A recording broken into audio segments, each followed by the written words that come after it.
Welcome all of you. Last class में हमने ये देखा था कि किस तरीके से पाइथन के अंदर हम प्रिंट स्टेटमेंट को यूज करके उसको एज अ कैलकुलेटर या फिर अगर हमें प्रिंट स्टेटमेंट के अंदर सेपरेटर्स यूज करने हैं तो कैसे करते हैं। फिर प्रिंट स्टेटमेंट को हमने एज अ फंक्शन समझा था क्या होता है। आज हम समझने जा रहे हैं कि वेरिएबल्स क्या होते हैं। वेरिएबल स्टार्ट करने से पहले मैं आपको बताना चाहूँगा कि हमारे जो किसी भी कंप्यूटर की मेमोरी होती है वो छोटे छोटे सेगमेंट्स में डिवाइडेड होती है। तो हम किसी पर्टिकुलर एक छोटे से सेगमेंट को, सपोज करो कि हमने एक 1 KB का एक सेगमेंट लिया और उसको हमने एक कोई नाम अलॉट कर दिया, ठीक है। तो वेरिएबल जो है, वेरिएबल एक नेम्ड मेमोरी लोकेशन होते हैं जिसके अंदर कुछ भी वैल्यूज हो सकती है, ठीक है। कोई नंबर हो सकता है, कोई स्ट्रिंग हो सकता है, लेकिन वेरिएबल एक टाइम पे सिर्फ एक ही डाटा को स्टोर कर सकता है। अगर पहले से वेरिएबल के अंदर कोई वैल्यू है, सपोज कोई ए नाम की हमारी मेमोरी लोकेशन है, ए नाम का कोई हमारा वेरिएबल है, उसके अंदर पहले से एक वैल्यू स्टोर थी 57 और मैंने अब दोबारा उसमें वैल्यू डाली 45, तो वो ओवरराइट हो जाएगी। 57 जो है अब वो वैल्यू एग्जिस्ट नहीं करेगी, ए के अंदर 45 आ जाएगा और 57 वैल्यू जो है वो लॉस्ट हो जाएगी हमारी। एक टाइम पे एक ही मेमोरी के अंदर एक ही वैल्यू स्टोर हो सकती है। अब वेरिएबल्स के नेम बनाने के लिए कुछ रूल्स फॉलो करने होते हैं स्ट्रिक्टली। पहला रूल है कि वेरिएबल का नेम जो है वो या तो अल्फाबेट से स्टार्ट होना चाहिए, कैपिटल और स्मॉल, उससे कोई फर्क नहीं पड़ता, या फिर अंडरस्कोर से स्टार्ट होना चाहिए। वो किसी नंबर से, किसी स्पेशल कैरेक्टर से स्टार्ट नहीं हो सकता। वेरिएबल के पूरे नेम के अंदर अल्फाबेट, डिजिट्स और अंडरस्कोर ही यूज कर सकते हैं, उसके अलावा कोई भी कैरेक्टर अलाउ नहीं है, ना तो स्पेस, ना डॉट, ना हैश, ना @। और लास्ट सबसे important, Python keyword can not be used as variable name. Keywords क्या होते हैं? कीवर्ड वो वर्ड्स हैं जिनका प्री डिफाइंड मीनिंग होता है कंपाइलर के पास। जैसे प्रिंट स्टेटमेंट है, प्रिंट स्टेटमेंट का प्री डिफाइंड मीनिंग है कंपाइलर के अंदर, तो वो हमारा वेरिएबल नेम नहीं हो सकता, ठीक है। अब ये कुछ एग्जांपल्स हैं आपके आगे, जैसे कि रोल नंबर। इस रोल नंबर के अंदर स्पेस आ गया, स्पेस अलाउड नहीं है। 9 इयर्स में वेरिएबल नेम जो है वो डिजिट से स्टार्ट हो रहा है तो भी अलाउड नहीं है। डीपीएस के अंदर डॉट आ रहा है तो डॉट अलाउड नहीं है, हैश अलाउड नहीं है, और वाइल एक कीवर्ड है पाइथन का।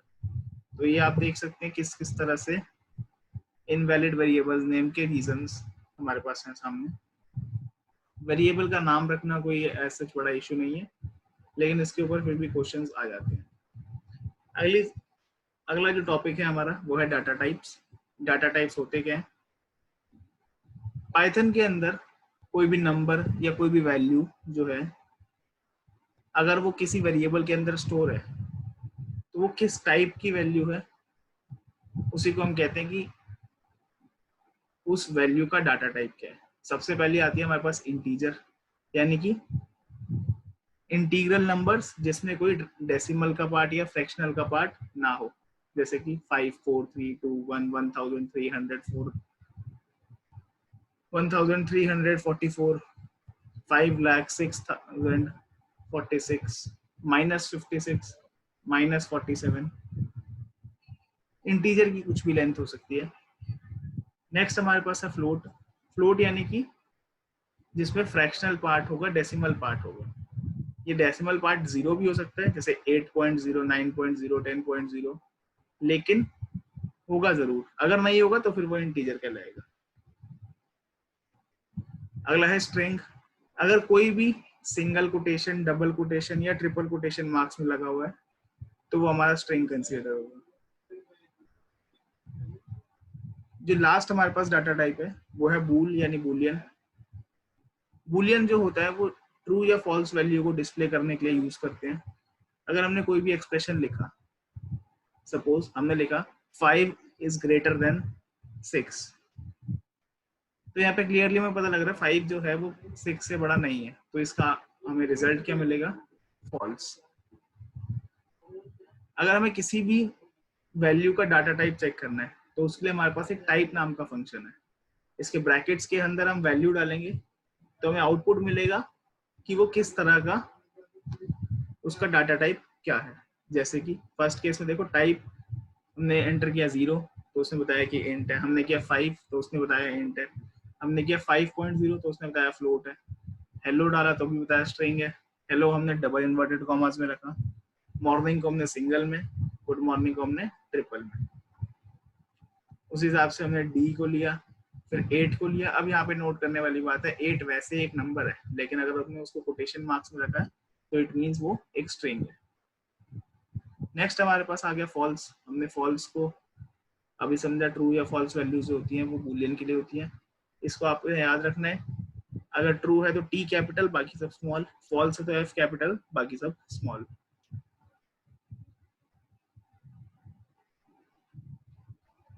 ऑपरेटर्स, ऑपरेटर्स क्या होते हैं, ऑपरेटर्स ऐसे सिंबल्स हैं जो किन्हीं वैल्यूज पर काम करके हमें कुछ रिजल्ट देते हैं। ऑपरेटर्स हमारे दो तरह के होते हैं, यूनरी ऑपरेटर्स और बाइनरी ऑपरेटर्स। यूनरी ऑपरेटर्स वो होते हैं जो सिंगल वैल्यू पे काम करते हैं, बाइनरी ऑपरेटर्स वो होते हैं जो दो वैल्यूज पे काम करते हैं। यूनरी ऑपरेटर का एग्जांपल प्लस या माइनस, ये एक्सप्रेस करते हैं कि या तो नंबर पॉजिटिव है या नंबर नेगेटिव है। उसके अलावा हमारे पास प्लस और माइनस बाइनरी के अंदर भी होते हैं जो एडिशन और सब्ट्रैक्शन को डिस्प्ले करते हैं। मल्टीप्लिकेशन भी हमारे पास होता है स्टार। डिवाइड के लिए हमारे पास है स्लैश। अगली है फ्लोर डिवीजन। फ्लोर डिवीजन का मतलब होता है कि आपने दो नंबर्स को डिवाइड करा, जो भी रेगुलर मैथमेटिक्स से रेगुलर आंसर आता है, जैसे कि अगर 10 को हम 3 से डिवाइड करते हैं तो हमारा ये आंसर आता है डेसिमल में। अब 3.333 इससे छोटा ऐसा इंटीजर, इससे छोटा ऐसा इंटीजर जो बाकी सब इंटीजर से बड़ा हो। सपोज 3 से 3.33 से छोटे कितने इंटीजर है, काफी सारे हैं, 3 भी है, 2 भी है, 1 भी है, 0 भी है, -1 भी है, ऐसे काफी सारे हैं। लेकिन इन सब में जो सबसे बड़ा होगा, तो इन सब इंटीजर्स में 3, 2, 1, 0, -1, -2, -3, -4, -5 ऐसे सो ऑन, इसमें सबसे बड़ा इंटीजर कौन सा है, 3। तो फ्लोर डिवीजन से वो आंसर आता है कि जो इंटीजर या तो लेस देन हो या इक्वल टू हो। सपोज डिवाइड करने का हमारा आंसर आता है, अगर हमने 4 को 2 से डिवाइड करा तो आंसर आता है 2.0। तो 2.0 से छोटा या बराबर वाला, तो 2.0 खुद भी 2.0 फ्लोर डिवीजन का भी वही आंसर होगा और नॉर्मल डिवीजन का भी वही आंसर होगा। 3.3 वाले केस में क्या था, हमें ऐसा नंबर देखना था जो 3.3 से या तो छोटा हो या उसके बराबर हो, लेकिन इंटीजर हो। ठीक है, तो ऐसा इंटीजर जो 3.3 से छोटा है, बराबर तो है नहीं 3.3 से इंटीजर कोई, तो छोटे की ही बात करेंगे हम, 3.0 उसका आंसर हो जाता है। ठीक है, माइनस के केस में आप ये सोचिए और मेरे को कमेंट सेक्शन में बताइए कि माइनस के केस में क्या होगा। अगला है कि अगर हमें रिमाइंडर चाहिए हो कि हमने डिवाइड करा और रिमाइंडर क्या बचा, उसके लिए हम परसेंटेज साइन यूज करते हैं और इसका नाम होता है हमारे पास मॉड्यूलो। इसका नाम है हमारे पास मॉड्यूलो।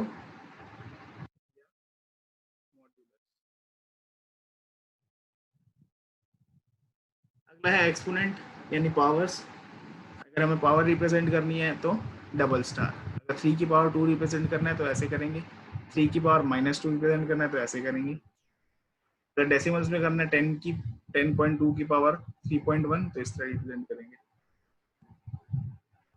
यूनरी और बाइनरी ऑपरेटर्स क्या होते हैं मैंने आपको बता दिया।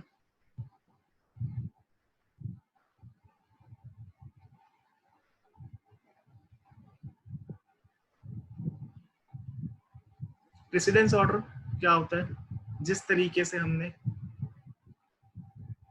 छोटी क्लासों में पढ़ा था, बोर्ड मास रूल, उसी तरीके से जैसे बोर्ड मास रूल ये डिफाइन करता है कि अगर एक एक्सप्रेशन में मल्टीपल साइंस आ रहे हैं, प्लस भी आ रहा है, माइनस भी आ रहा है, मल्टीप्लाई भी आ रहा है, डिवाइड भी आ रहा है, तो पहले क्या करेंगे, तो हम बोर्ड मास रूल अप्लाई करके करते थे।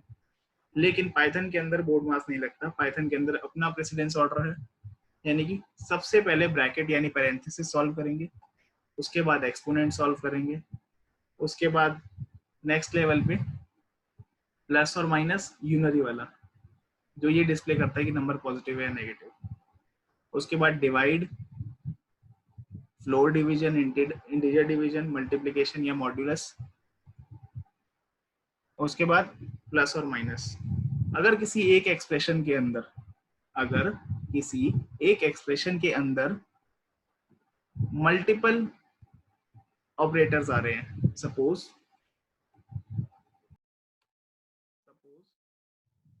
हमारा ये एक्सप्रेशन है 5 divide by 6 multiply by 9 plus 9 multiply by 8। अगर इस एक्सप्रेशन को हमें सॉल्व करना है तो सबसे पहले तो चेक करेंगे क्या इसमें कोई ब्रैकेट्स है, नहीं है, कोई एक्सपोनेंट्स है, नहीं है, प्लस माइनस जो साइन डिस्प्ले कर रहा हूँ, जैसे कि अगर यहाँ पे मैं लिख दूं माइनस, तो -5 जो है, माइनस साइन जो है वो अकेला आ रहा है, तो यूनरी हो गया, ठीक है। इसमें ऐसा कुछ नहीं है हमारे पास। अगला आता है लेवल हमारा डिवीजन, इंटीजर डिवीजन, मल्टीप्लिकेशन। इस केस में 2 बार मल्टीप्लाई आ रहा है, 1 बार इंटीजर डिवीजन, 1 बार नॉर्मल डिवीजन आ रहा है। तो हम किस तरह से इस पर वर्क करेंगे, जो लेफ्ट अगर सेम लेवल पे आ रहा है, जैसे इस केस में देखो, इस बॉक्स आप अगर देखें जो मैंने हाईलाइट करा है, सारे सेम लेवल पे हैं। जब सारे सेम लेवल पे होते हैं तो जो एक्सप्रेशन में पहले आया, अगर लेफ्ट टू राइट जाएंगे, इधर से जाएंगे, जो एक्सप्रेशन में पहले आया उसको पहले सॉल्व करेंगे। तो सबसे पहले सॉल्व होगा हमारा डिवाइड, उसके बाद सॉल्व होगा ये वाला मल्टीप्लाई, फिर आता है प्लस, प्लस की जो ऑर्डर है या प्लस की जो प्रायोरिटी है वो बाद में आती है, तो ये अभी सॉल्व नहीं होगा, उसके बाद सॉल्व होगा ये वाला मल्टीप्लाई, ठीक है। इस तरीके से हम वर्क कर सकते हैं।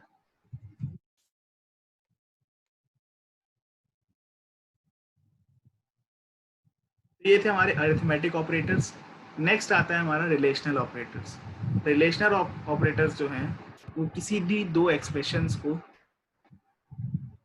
कंपेयर करने के लिए यूज होते हैं, और इनका आंसर जो है, इनका आउटपुट जो है वो हमेशा ऑलवेज ट्रू या फॉल्स आएगा।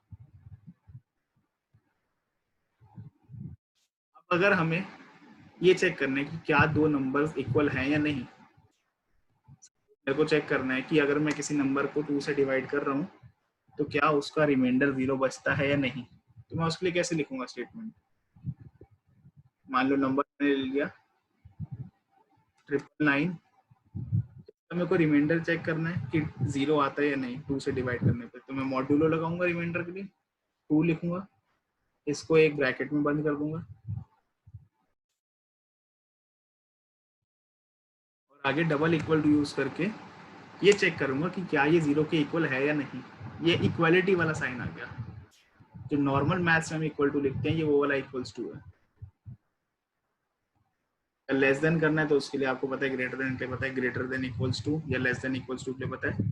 नॉट इक्वल्स टू के लिए अगर मैं चाहता हूँ ये चेक करना है कि कोई चीज क्या ये रिमाइंडर जो है वो 0 के इक्वल नहीं आ रहा, तो मैं इसको नॉट इक्वल्स टू कर दूंगा। क्लियर, सिंपल है, कुछ ज्यादा इसमें हाई लेवल फिजिक्स या कुछ नहीं है, कॉमन सेंस।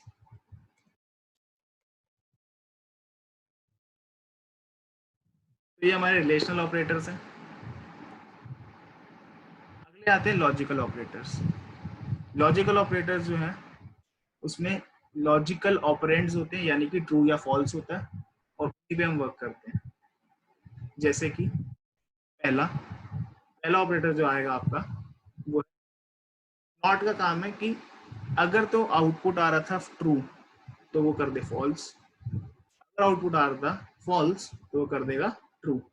सपोज इस केस में एग्जांपल देखो आप, x की वैल्यू है 6, y की वैल्यू है 2। मैंने कहा x ग्रेटर देन है y से, x ग्रेटर देन है y से, यस ट्रू, लेकिन अगर उसके आगे हमने नॉट लगा दिया तो वो क्या आंसर देगा, फॉल्स। तो वो क्या आंसर देगा, फॉल्स। इस वर्ड फाइल का लिंक मैं आपको डिस्क्रिप्शन बॉक्स में भी दे दूंगा, आप वहां से इसको चेक कर सकते हैं। अगला ऑपरेटर है हमारे पास एंड। एंड हमेशा दो कंडीशंस पे काम करता है, और जब तक दोनों कंडीशंस ट्रू नहीं होगी तब तक वो उसका आउटपुट ट्रू नहीं आएगा। जैसे इस केस में देखो, हमने लिखा x greater than 3, x greater than 3, x की वैल्यू क्या थी 6, x ग्रेटर है 3 से, तो ये कंडीशन ट्रू है। अगला है y लेस देन 2, लेकिन एक्चुअल में तो y इक्वल्स टू 2 है, तो वो फॉल्स होगी। तो ट्रू एंड फॉल्स, यहाँ पे ट्रू एंड फॉल्स जब ऐसे आएगा, अगर एंड लगा है और दोनों कंडीशन से एक भी फॉल्स हो गई तो आंसर आएगा फॉल्स। अगर एंड के केस में ट्रू तभी आएगा जब दोनों कंडीशंस ट्रू होंगी। सेम केस आता है हमारा और के साथ। और में अगर एक भी कंडीशन, अगर एक भी कंडीशन ट्रू होती है तो हमारा आंसर ट्रू आएगा। जैसे कि इस केस में देखो आप, x ग्रेटर देन 3 है, ट्रू,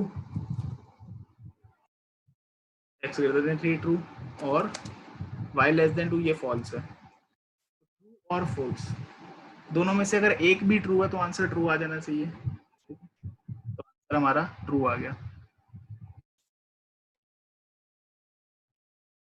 इस तरह से हमारे पास तीन लॉजिकल ऑपरेटर्स हैं। हमने आज देखे logical operators, relational operators, arithmetic operator. Next operator जो है वो है हमारा assignment operator. Assignment operator equals to, जो हम मैथ्स में यूज करते हैं वही वाला होता है। ये वैल्यूज असाइन करता है वेरिएबल को, किसी भी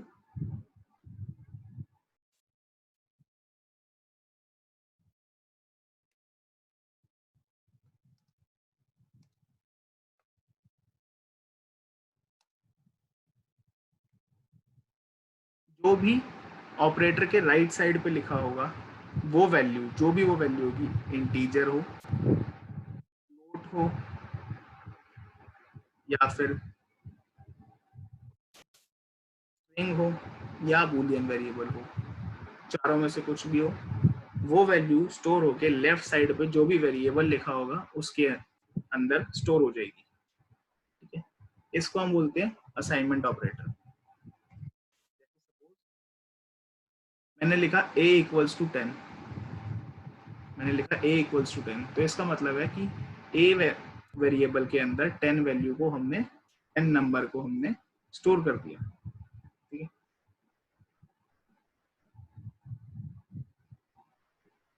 यहाँ पे देख सकते हैं आप, l value equals to r value, मतलब l वैल्यू के अंदर r वैल्यू को हमने स्टोर करा दिया।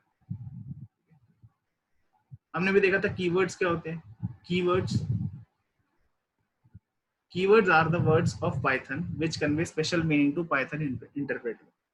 कुछ स्पेशल वर्ड्स होती हैं, प्री डिफाइंड वर्ड्स, जिनका एक पर्टिकुलर स्पेशल मीनिंग है। तो अगर आपको चेक करना है कि पाइथन के अंदर कौन कौन से कीवर्ड्स हैं, तो उसके लिए आपके पास ये कमांड है, import keyword, keyword dot keyword list. तो ये अल्फाबेटिकल ऑर्डर में सारे कीवर्ड्स की आपके पास लिस्ट आ जाएगी, जैसे ये रही। तो इन वर्ड्स को हम वेरिएबल नेम के लिए यूज नहीं कर सकते। ठीक है, टाइम टू टाइम हम देखते जाएंगे कि किस तरीके से कीवर्ड्स काम करते हैं। इसके आगे का जो टॉपिक है वो हम नेक्स्ट वीडियो में कवर करेंगे। इस वीडियो में आप सिर्फ यही देखिए कि कितने तरह के ऑपरेटर्स होते हैं, ऑपरेटर्स वर्क किस तरह करते हैं, किस वैल्यू पे वर्क करते हैं। अगर कोई पर्टिकुलर ऑपरेटर है तो आउटपुट कैसी वैल्यू आएगी, जैसे कि रिलेशनल ऑपरेटर है तो आउटपुट हमेशा बूलियन वेरिएबल होगा, ट्रू या फॉल्स की टर्म्स में। कोई भी आपको डाउट आता है तो आप कमेंट सेक्शन में लिखिए। ये मेरा ये मेरी एक कोशिश है कि मैं उन बच्चों को जो किसी ना किसी इशू की वजह से, या उन्हें कोई गाइड करने वाला नहीं है, नहीं पढ़ पाते, या कोई भी उनके साथ इशू है, तो वो इस वीडियोस के थ्रू इन वीडियोस के थ्रू अपना करिकुलम कंटिन्यू कर सकते हैं। यूट्यूब पे मैं नया हूँ, तो प्लीज गाइस सपोर्ट करने के लिए चैनल को सब्सक्राइब करो, वीडियो को लाइक करो, शेयर करो, कमेंट करो। Thank you.